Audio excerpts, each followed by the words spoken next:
see, Jung believed that once we had stopped populating the cosmos with gods, that they went inside.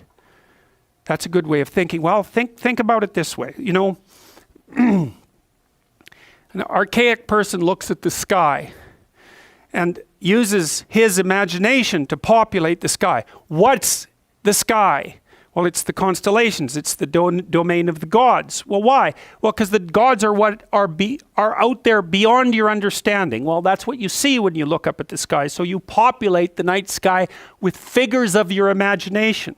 So the gods are the things that you broadcast out of your imagination and see spread over the world. It's like the contents of your unconscious are manifesting themselves when you encounter the unknown. It's exactly what it is. That's exactly how else could it be, right? You're projecting your fantasy onto what you don't understand. That's how you start to cope with what you don't understand. You populate the unknown with deities. Where did they come from? They came from your imagination. Well, what happens when you take them out of the world?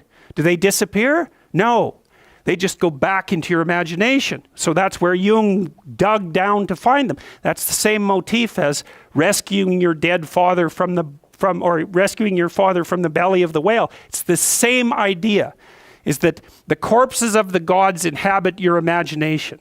So where do you go if you need to revivify them? You go into your imagination. And that's exactly what Jung did. And I mean, this is no secret. If you read Jung, he tells you that's what he did. He tells you that's why he did it. It's not an interpretation on my part. Well, so then the question is, what's down there? Is it just mess and catastrophe? Or is there something in it that's patterned?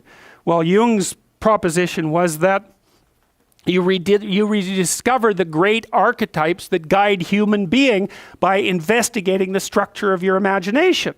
When he thought about the imagination, in some sense, at least in part, as a manifestation of your biology. Well, yes. What else would it be? You know, when I told you that story about my nephew, I believe, right, about him running around as a knight and then going off to have a combat with the dwarves and the dragons. It's like, well, where did that come from? Well, partly it came from his culture, right? Because he was a knight, and so obviously that's a cultural construct. But the thing is that his imagination it's this structure that's looking for things to fill itself with, just like your predisposition to language. You have a predisposition to language. What is that? We don't know. What does it do? It looks for things in the world to fill itself with, right? And if you first of all, when you start to learn how to speak, you babble every phoneme. Did you know that? If I was learning to speak an Asian language, there would be phonemes I couldn't pronounce, and vice versa. An infant, all of them, they babble all the phonemes, and then as they start to learn the language, they lose the ability to say a bunch of them and only retain the ones that are relevant to that language. So a baby babbles all possible languages, that's a way of thinking about it, and then loses the ability. So that's you can see there. So you could say, well, you manifest the potential to be possessed by the set of all possible archetypes. It's built into your biology. And then as you're enculturated in your own culture, the set of archetypes that manifest themselves in that culture are the ones that you pull in for your own use. So my nephew's running around like a knight. Well, you know, if he would have been born in the middle of the Amazon, he would have been running around with a bow and, you know, a poisoned arrow and a bow. It's the same thing. It's the same idea. It's just trapped out in different cultural dress. And his little imagination was trying to solve the problem. How do you deal with the unknown? Well, what's the unknown? It's these little devils that keep jumping up on you and biting you, and they come out without end. Half our brain is devoted to visual processing. So as long as our eyes got better, our brain got bigger and bigger and bigger and bigger. What happens when it gets big enough? Well, not only can you see, you can meta-see. You can start to see into the future. Well, that's exactly what happened to us. Not only could we see with our eyes, we could see with our imagination. And our imagination is you can see with your eyes closed, right? Close your eyes, bring up a vision. You can imagine the future. Well, what are you seeing? You're seeing a potential future with your eyes closed. The circuitry's there.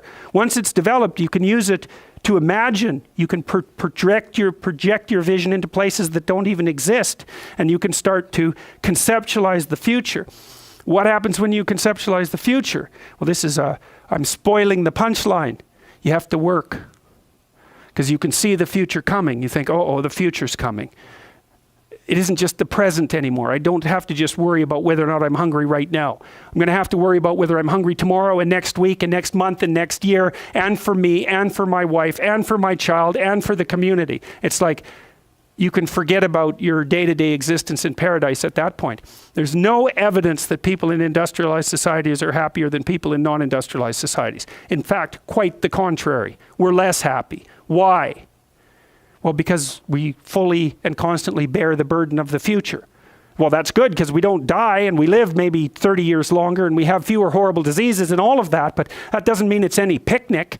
You have to carry that along with you wherever you go. That's the burden of self-consciousness, right? And that's exactly what happens when God finds out that Adam and Eve have become self-conscious. One of the first things he says is, jig's up now, man. You're going to be working forever. Toiling forever. It's your destiny. There's no escaping from it.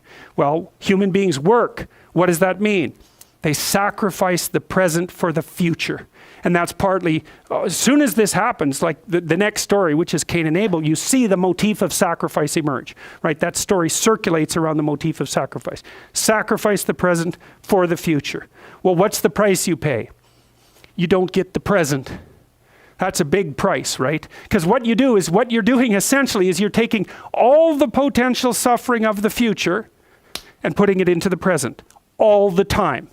Well, so what happens? Well, maybe you live longer and you live healthier, but you're not without the burden that puts on you.